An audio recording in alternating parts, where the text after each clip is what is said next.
Swastiastu, Namo Buddhaya, salam kebajikan.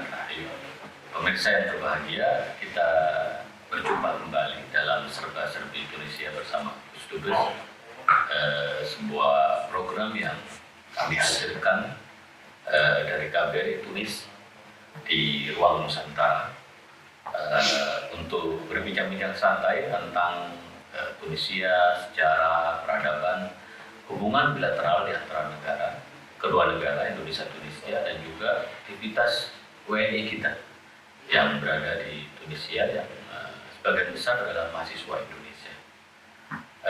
Kami memang sengaja membuat program ini selama 1 bulan penuh. Sekali lagi ingin memberikan informasi kepada publik di tanah air tentang Tunisia, tentang mahasiswa kita, tentang tradisi yang ada di Tunisia. Karena ada pepatah dengan kakak saya, dengan mengenal tradisi Tunisia ini, maka kemudian ya kita bisa belajar, kita bisa mengambil hikmah, dan tentu sekali lagi kemudian dalam konteks hubungan bilateral di antara kedua negara, kita bisa memperkuat hubungan di antara kedua negara. Nah, pemirsa yang berbahagia, pada episode kali ini kita akan menceritakan Lebaran di Tunisia. Tentu saja kita akan berbincang bagaimana warga Tunisia merayakan Lebaran, dan kita juga akan berbincang tentang bagaimana warga Indonesia merayakan Lebaran di Tunisia. Karena saya masih baru di sini, saya tidak tahu bagaimana situasi Lebaran yang ada di Tunisia, terutama bagaimana warga Indonesia merayakan Lebaran. Maka kita akan berbincang-bincang. Sudah hadir di studio kita yaitu Zaki Yaullah. Assalamualaikum Zaki. Waalaikumsalam Pak. Zaki ini mahasiswa kita di Universitas Zaituna, tapi dikenal YouTuber. Jadi kalau pemirsa di YouTube menulis Tunisia, wajah Zaki yang muncul, energi memberikan informasi kepada publik di tanah air tentang Tunisia. Tahun berapa datang Zaki? Saya datang ke Tunisia tahun 2018 akhir Pak. 2018 akhir. Sekarang udah tinggal berapa? Saya sekarang mahasiswa S2, jurusan Islamiyah, Economy and Islamic Finance, di Universitas Zaituna. Berarti udah bertingkat S2 tinggal berapa sekarang? Saya tahun pertama. Tahun pertama, semester 2 ya. Oke. Artinya sudah setahun lagi akan selesai ya. Jadi Insya Allah. berarti kalau tahun 2015 sudah berapa? 3-4 kali Lebaran di sini? 3 Pak. Udah 3 kali Lebaran. Sekarang nanti yang keempat. Ini yang keempat ya? Iya. Nah, Zaki bisa cerita kepada kita bagaimana suasana Lebaran, orang-orang Tunisia merayakan Lebaran? Baik Pak. Kebetulan saya kan datang ke sini tahun 2012 akhir dan merasakan Lebaran di Tunisia itu 3 kali, dan ketiga-tiganya itu berbeda feel-nya Pak. Oh iya, seru juga ya? Karena yang pas tahun pertama Pak, tahun 2019 itu Lebarannya pas musim panas Pak. Oke. Dan itu kan belum terjadi COVID pandemi Pak. Nah, jadi saya bisa merasakan Lebaran itu yang benar-benar tradisi Tunisia itu saya benar-benar merasakan gitu. Walaupun saya ketika itu masih baru pertama kali merasakan di Tunisia gitu. Lalu pas tahun selanjutnya 2020 itu kan 2019 dulu. Iya. Biar ceritanya agak panjang. Iya. Nah, waktu musim panas itu seperti biasa Lebaran dimulai dengan sholat Idul Fitri. Waktu itu masih nggak sholatnya Idul Fitrinya di Wisma Duta atau di Masjid Tunisia? Saya ketika itu pertama kali di Wisma Duta. Di Wisma Duta? Iya. Oke. Sholatnya di Wisma Duta, dan melihat bagaimana suasana Lebaran pada musim panas itu. Musim panas itu kan nggak kebayang kalau musim panas itu kan pemirsa di tanah air, kalau musim panas orang sini begadang. Walaupun dilarang oleh Bang Haji Romaika, di sini kalau musim panas tentu nggak ada karena apa, cuacanya panas sekali dan emang tidurnya itu mungkin setelah sholat subuh pagi sekali mereka tidur karena panas sekali. Nah itu kan mereka malamnya panjang tuh. Zaki melihat tahun itu 2019 seperti apa suasana Lebaran?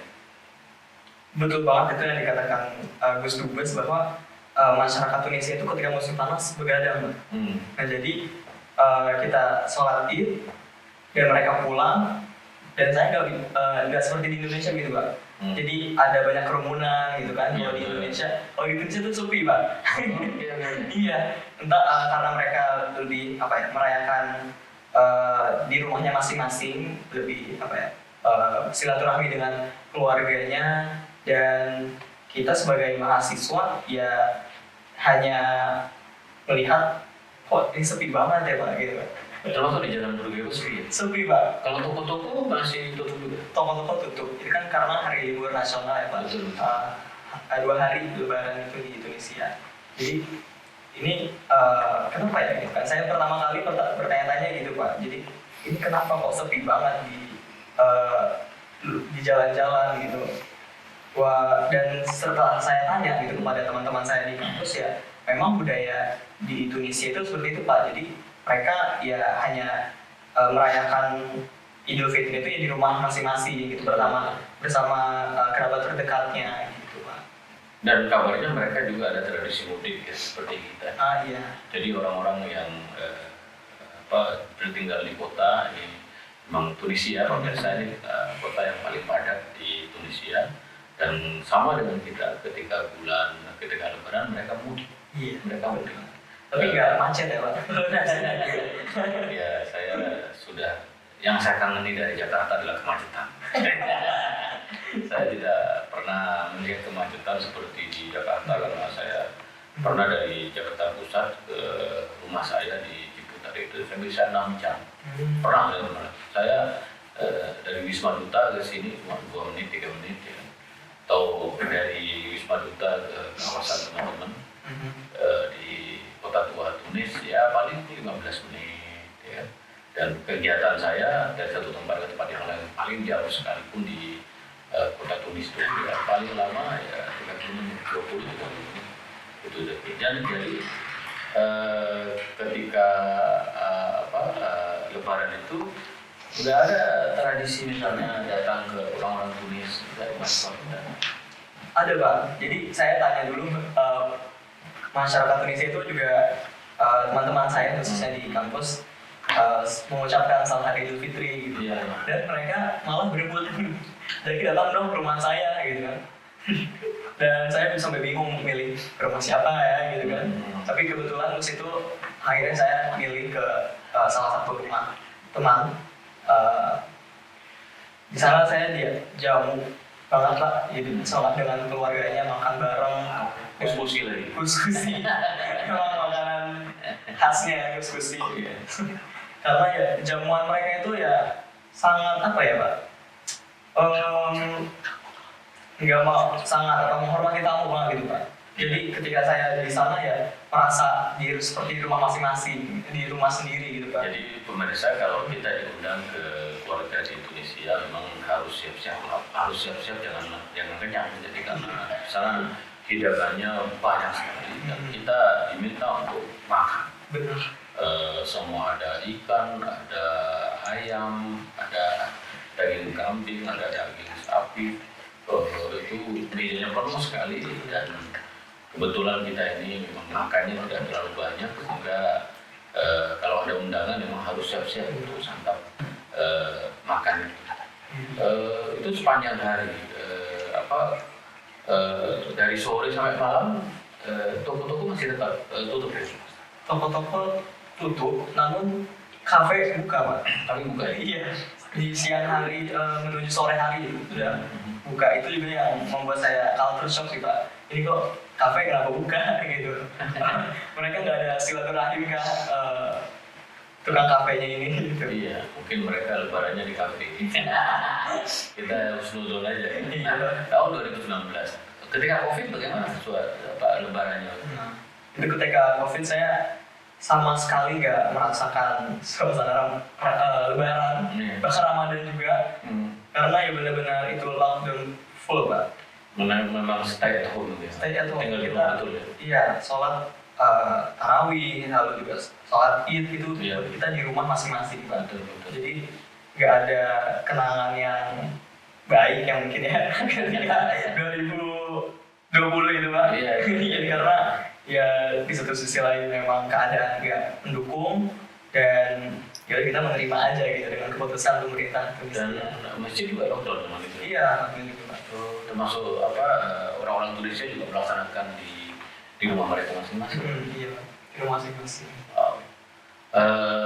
Sekarang kita beranjak bagaimana warga Indonesia melaksanakan Lebaran di sini. Dan ini juga Lebaran saya tahun pertama di Tunis ini, dan sama kita jauh dari keluarga, jauh dari tanah air, dan sayangnya tahun ini memang tidak ada open house di Wisma Duta karena juga dalam rangka menjaga untuk penyebaran COVID dan bagaimana penanganan COVID, karena kami duta besar oleh Indonesia di seluruh negara termasuk juga di Tunis.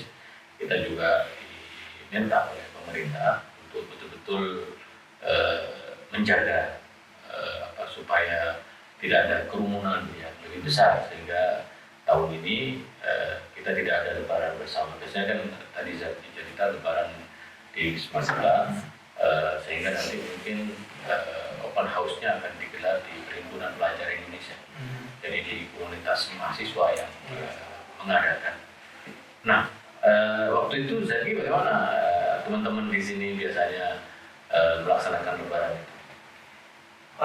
Mungkin kalau misalkan melaksanakan lebaran ya sama saja sih sebetulnya, kita mengikuti masyarakat Tunisia. Ada yang sholat di masjid, Jami Zaituna atau Malik bin Anas, yang Karen gitu, Bab Nafi, dan ada juga di Wisma kali ya itu. Karena kita mungkin jauh di Indonesia dan kangen dengan budaya Indonesia, jadi kita sebagai mahasiswa biasanya gotong royong untuk masak Pak. Iya, makan bareng gitu kan, buat kue kering biasanya yang perempuan. Lalu kita kerjasama, ada yang belanja, ada yang masak besarnya gitu, untuk masak ketupat ala-ala yang seadanya, bahannya di sini saja gitu. Ya seperti itu aja sih Pak. Iya, karena kebersamaan itu intinya ya, bahwa kita kumpul bareng, jauh dari tanah air, jauh dari keluarga, sehingga bisa mengisi kerinduan, kekosongan. Kalau kita sama-sama ya, saya juga dulu kan 5 tahun saya lebaran di Kairo. Nah tahun ini memang saya ingin sholat Idul Fitri di Masjid Zaitun. Saya ingin sholat Idul Fitri di Masjid Zaitun. Setelah itu saya akan ramah tamah dengan teman-teman mahasiswa di PPI. Ya, kan, karena kita tidak ada kegiatan di Islam.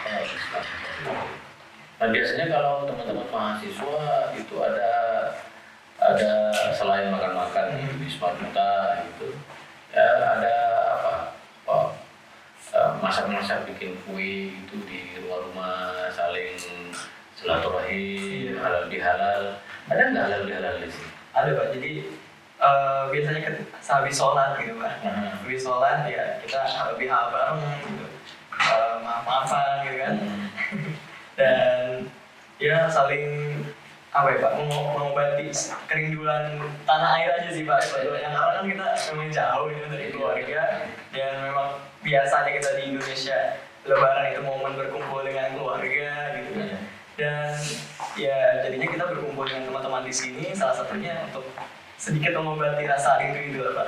Iya, itu yang penting ya, bahwa ya kita bergembira karena Idul Fitri itu kita kan ya diperbolehkan untuk makan setelah 1 bulan penuh.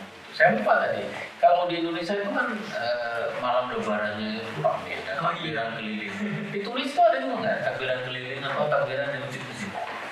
Kalau di sini nggak ada sih ya Pak. Nggak ada. Nggak ada. Tapi saya melihat beberapa di stasiun TV, beberapa daerah di Tunisia itu ada yang semacam takbir keliling, tapi Oh, ada juga. bukan malam-malam Pak. Setelah sholat Id. Oh, sama sekali ya. Iya. Jadi mereka takbir bareng-bareng. Mungkin itu di daerah-daerah seperti Janus Pak, yang takbir keliling-keliling itu. Dan ya ternyata ada yang mirip dengan budaya Indonesia walaupun waktunya berbeda gitu Pak. Beda sih gitu aja. Iya, itu sebenarnya menarik juga kalau di sekretariat PPI malam Lebaran ada takbir ya. Iya. Ya karena bagaimana suasana takbiran itu kan suasana penuh haru ya. Suasana menghadirkan suasana itu penting. Boleh juga terjadi kalau kemudian di sekretariat diusulkan malam Lebaran kumpul ya takbiran barang 1 jam bersama teman-teman, menarik juga ya, menghadirkan suasana Lebaran ala Indonesia di Tunisia. Dan saya juga mulai kepikiran takbiran itu menjadi bahasa diplomasi. Nah, insya Allah saya akan diundang oleh salah satu televisi channel 1, Wotonia 1 Tunisia. Saya akan cerita juga tentang bagaimana suasana takbiran itu, karena itu juga mengenalkan budaya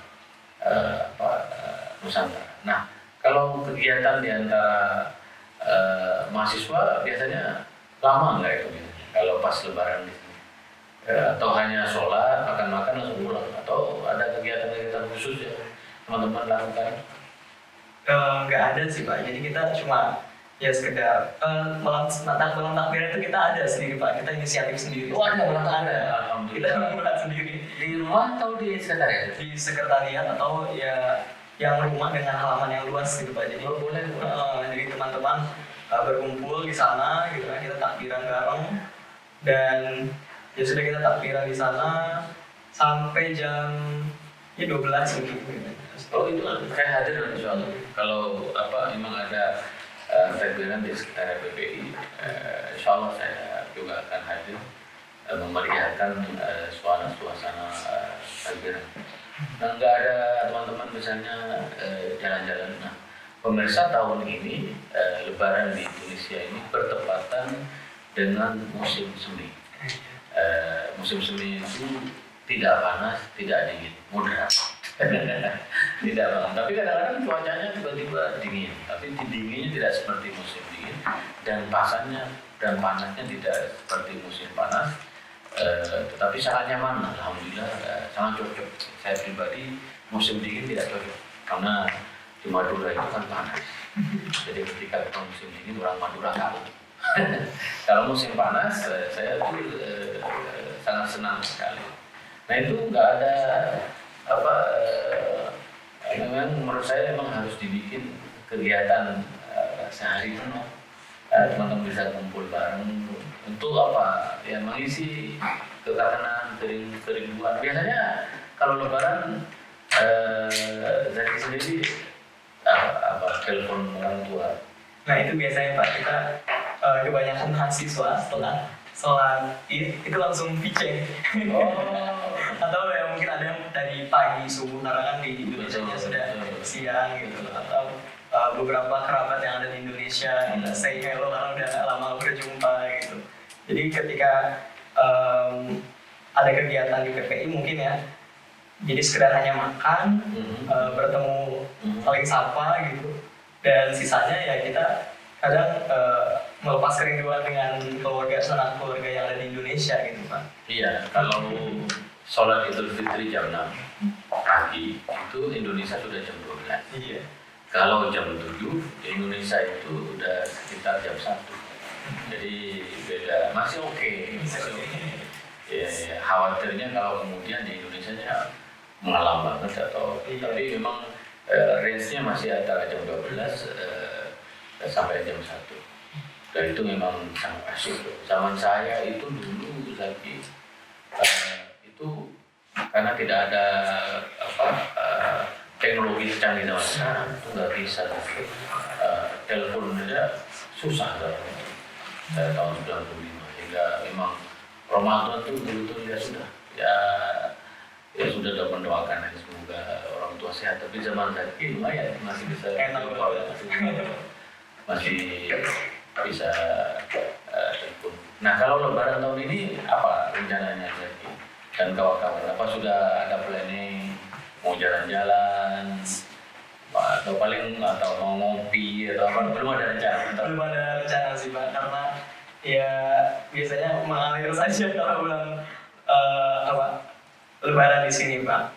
Jadi ya udah kita sebagai mahasiswa melaksanakan kegiatan yang ada saja di PPI, lalu ya sisanya itu biasanya saya lebih mendekatkan video call dengan sanak keluarga dia yang ada di Indonesia, itu aja. Kalau saya sendiri saya tidak sabar mau sholat Idul Fitri di Masjid Zaitun. Saya pengen tahu suasana sholat Idul Fitrinya, terus bagaimana ekspresi orang-orang sini, dan biasanya kami di antara para diplomat duta-duta besar dari negara Muslim itu kan punya tradisi sendiri. Misalnya negara-negara Muslim di Timur Tengah itu, mereka punya satu tradisi sendiri, bagaimana suasana misalnya buka puasa bersama, suasana Lebaran. Maka saya nggak sabar ingin tahu bagaimana tradisi di Masjid Zaitun. Walaupun agak katanya kabarnya jam 6 pagi. Iya. Jam 6 pagi, jadi memang harus pagi-pagi sekali berangkat dari Wisma ke Zaitun. Jadi ya mudah-mudahan Zaki dan teman-teman semua suasana Lebarannya meriah. Ya insya Allah lah saya akan kirim makanan ke sekretariat PPI. Mereka sudah minta supaya masak dari Wisma Duta. Kita ini Prabu jadi minta aja sama mahasiswa di sini. Jadi mereka mintanya biar kami yang menyediakan makanan untuk para mahasiswa. Saya sudah bilang nanti insya Allah dari saya pribadi akan menyediakan makanan untuk mahasiswa, sehingga teman-teman insya Allah akan merasakan suasana Lebaran yang insya Allah ya penuh khidmat. Saya juga akan hadir nanti silaturahim halal bihalal dengan teman-teman, apapun bahwa momen Lebaran ini adalah momen kebahagiaan, momen kita merayakan Idul Fitri, Lebaran fitrah kita kembali ke fitrah dan betul-betul kita lulus dalam sekolah Ramadan ini untuk kita jadikan sebagai bekal di masa yang akan datang. Terima kasih Zaki atas bincang-bincangnya. Ya, terus bikin konten-konten YouTube. Terus bikin konten-konten YouTube dan nanti KBRI insya Allah setiap minggu setelah bulan Ramadan akan tampil. Pemirsa, tanpa terasa kita berada di penghujung acara, membincangkan bagaimana Lebaran di Tunisia. Ini adalah akhir dari podcast serba-serbi Tunisia bersama Gus Dubes. Tapi jangan khawatir, kami akan hadir dengan podcast setiap minggu di Indonesia dan Tunis. Jangan lupa subscribe dan tonton terus. Insya Allah akan banyak informasi dari yang lucu-lucuan, dari yang serius, dari bagaimana mengenalkan produk-produk Indonesia di sini. Saya akan ketemu dengan importer di sini, para pengusaha di sini, bagaimana mereka bekerja sama dengan Indonesia, bagaimana kurma diolah sehingga kurma-kurma Indonesia begitu populer di Indonesia. Banyak hal yang bisa kita eksplor melalui channel Indonesia in Tunis. Stay tune, subscribe, dan selalu ditonton. Sekian, Assalamualaikum warahmatullahi wabarakatuh. Waalaikumsalam.